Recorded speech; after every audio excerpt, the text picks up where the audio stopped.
کشمیر کے علاقے دھیر کوٹ میں نامیاتی زراعت کے فروغ اور مقامی کسانوں کی حوصلہ افزائی کے لیے زرعی نمائش کا انعقاد کیا گیا، جس میں مقامی طور پر پیدا کیا گیا شہد، دیسی سبزیوں اور تازہ پھلوں کی مہک نے شرکاء کو اپنا گرویدہ بنا لیا۔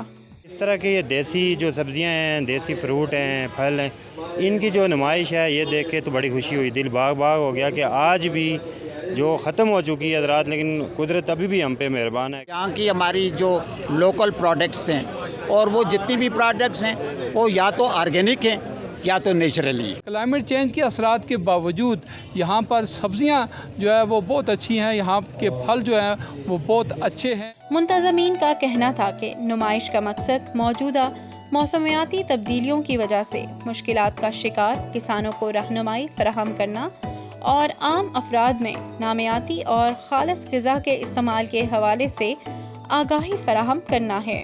ہم یہ کوشش کر رہے ہیں کہ کسانوں کو اکنالج کیا جائے، فارمرز کو انکریج کیا جائے، اویئرنیس ریز کی جائے، پروموٹ کیا جائے، ایگری ٹورزم کو پروموٹ کیا جائے، ایگریکلچر کو پروموٹ کیا جائے۔ نمائش کے دوران کسانوں کی رہنمائی کے سیمینار کا بھی اہتمام کیا گیا۔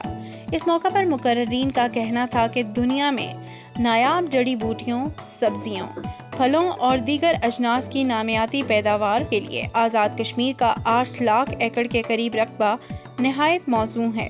حکومت اس بڑے رقبے کو زیر کاشت لانے اور مقامی پیداوار کو بروقت بڑی منڈیوں تک پہنچانے کے لیے کسان کی مدد کرے تو آزاد کشمیر نامیاتی غذا کی پیداوار میں بڑی صنعت کا روپ دھار سکتا ہے۔